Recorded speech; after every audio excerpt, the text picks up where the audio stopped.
Hey everybody, back at it again. The 1969 Firebird you see here behind me has been sitting since 1994, and now it's 2020. It's been sitting for a lot of years. I have no idea. I can't do that math in my head because I don't want to, and I don't need to. But this thing hasn't run. Now I want to try to get this thing to go because, well, I want to hear it run. I've had it for about a year, hauled it home from New York, and have done nothing with it besides let it sit here in this driveway and rust a little bit more, and I don't like that idea. So I want to hear it run. So that's what we're going to do today. How do you get a car that's been sitting a lot of years to go again? That's what we're going to get into. Like I said, some of you probably remember this car. I picked it up in New York, but I did finally get a title now in my name, so it's legally my car. Things we're gonna need here. I got some fire making happener here. We're gonna put that in there, make it go. Got a battery, some hose, jump wires, flashlight, and a magic wand that I seem to have misplaced someplace. But I came down here earlier this week, pulled the carburetor off, boop, right there, took it apart, and to my surprise, check this little video out, the inside of that thing was almost spotless. So feeling pretty confident we're gonna make this thing go. But while I was in New York, when I tried to haul it out of here, as far as test for spark, I had no spark. I'll find it. It'll still ride. Just gotta find the sweet spot. Come on, baby cakes. Steve was really thirsty. You can do it. Yep.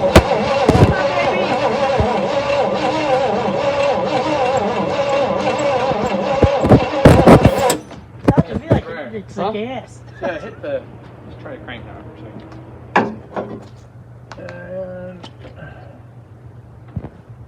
Alright, go ahead. Alright, that's good. Yeah, no spark. No spark. So I suspect I got something wrong with the points or something going on inside the distributor. So with the carburetor out of the way, a whole lot easier to get back to do some testing on it or change some points. That's what I need to do. So that's what we're going to get into first. But as I said, to get an old car started, well, you got to have 4 things to happen: suck, squeeze, bang, and blow. Now, that's what they taught us in shop class as an adolescent male. I'm not quite sure why I've remembered it for this many years. There's something about that has a catch to it. But nonetheless, here's what we're going to do. We're going to get the, I'm going to get my little meter out. We're going to see if I have voltage available to the coil with the key on. And then we're going to go from there. All right, what we've done, hooked up a voltmeter here. This is a good ground because, well, it's actually the engine block. I have it hooked to the positive side of the coil. So with the key turned on, I should have battery voltage, about 12-ish volts, as long as my ignition switch and everything is good there. And that's key on, and you see 12.6. So I have the proper voltage going to the ignition. So why I don't have spark has to be inside. Pull this out of the way. Now what's underneath the distributor cap here is a set of points and a condenser. And that's just an old-fashioned on-off switch that I suspect has got some issues from sitting. So try to get the cap off of here. Maybe. All right.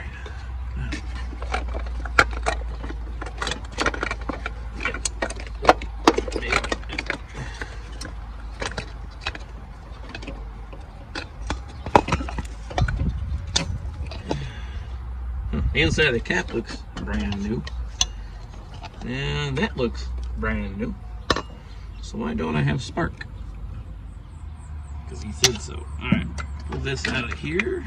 Like I said, the rotor and the cap look really nice, so I don't think that's my problem. Most of the time I have a car sitting for a long time, I've always had an issue with the points being glazed over or some kind of problem. I've even filed on them and they still don't work. Alright, what I want to check is here. This is power in right here from the ignition coil. It's going to go through the points and then drop to a ground when those points close. So I have, checking it here, 12.6 still. And if I can touch it to this side of the points, I have 12.6 just the same. And if I go to this side of the points, I have nothing. So I have no voltage going through this. The points look like they're physically closed right now. I'll wiggle it here. And my voltage changes, so I have some cruddy point contacts, so I think I'm just going to replace the points and set the gap and see what happens.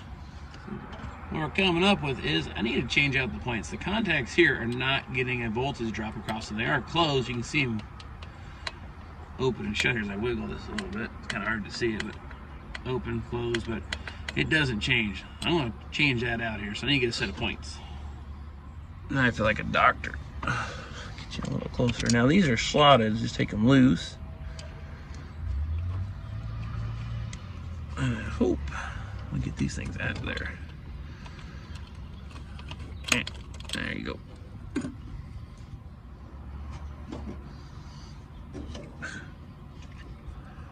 All right, now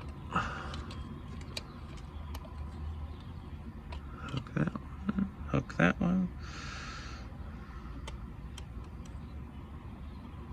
And you're supposed to just snug those down, then you adjust the gap or the dwell there. So we're gonna just tighten them up.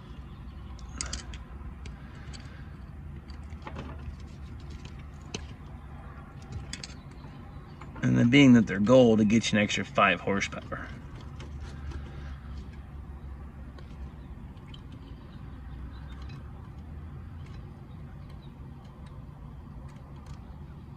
Okay.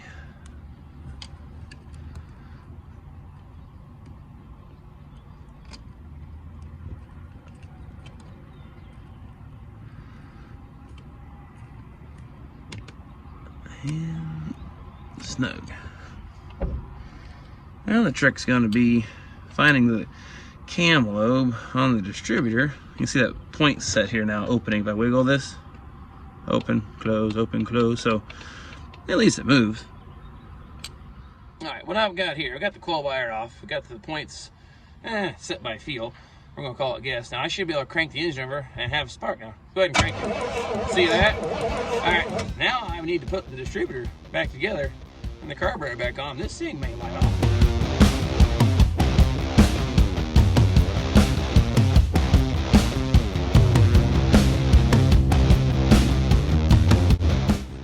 Okay, now I've got the carburetor all back on. A few things before we start it. We're going to check the coolant. It might be in dehydrated powder form, but I think it's going to be just fine. We're not going to do anything with that. Pull the dipstick. It has some kind of slippery black substance still on the dipstick. So I think the next thing I'm going to do is I'm going to dump some gas down to throw this bad boy here and see if it even pops or bangs. So I mess with trying to figure out the fuel system. I let the fuel line off because the fuel tank is full of 20 some odd year old varnish. So I don't want to pump that into the carburetor because I think it's going to be okay. So first off, I'm gonna get some gasoline. We'll see what happens. Now I'm fairly certain this goes into the fuel bowl, but I really don't know. Yep, probably too much. That's okay. Yep, that's sure to catch fire. Yep, a little more. Real good. Yeah, okay. And oh, that should be enough to make something go bang. Plenty of it, all over, plenty. I guess here goes nothing. Go ahead and hit the key and see what it does besides make.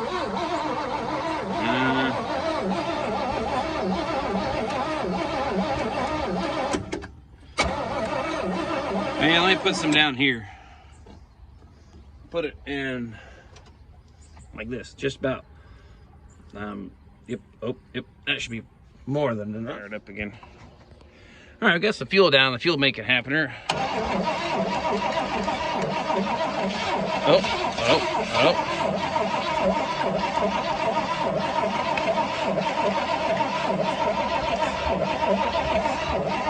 No.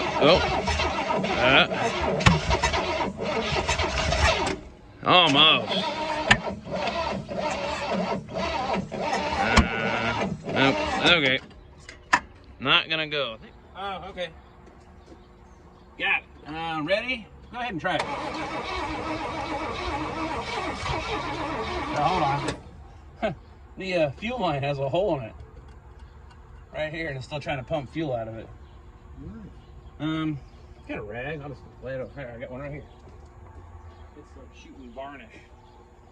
So I covered that up. Got the fuel line, or fuel feed line off the pump. There's still some stuff in the pump, so. All right, go ahead.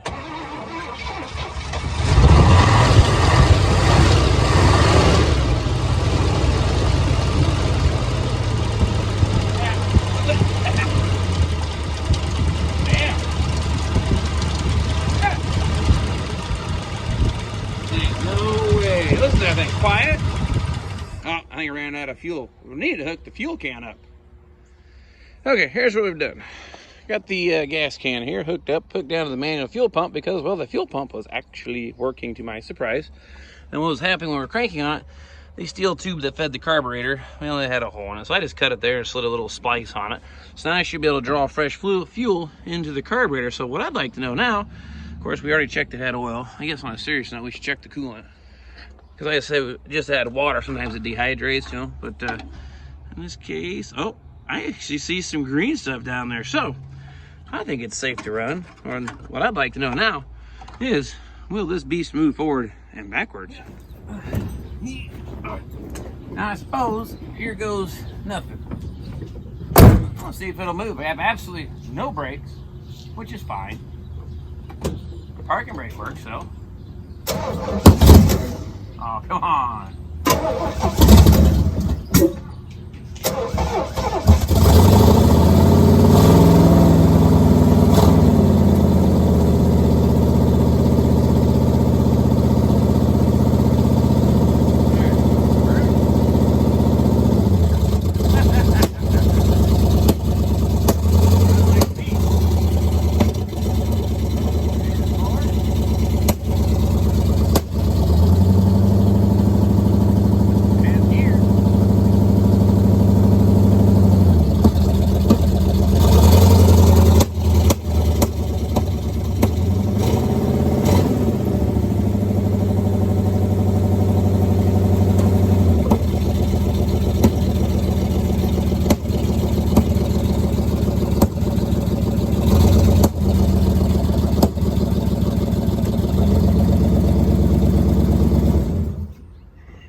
There you have it, in all of its glory. 20 some odd years of sitting, it not only did it start and run, it actually moves.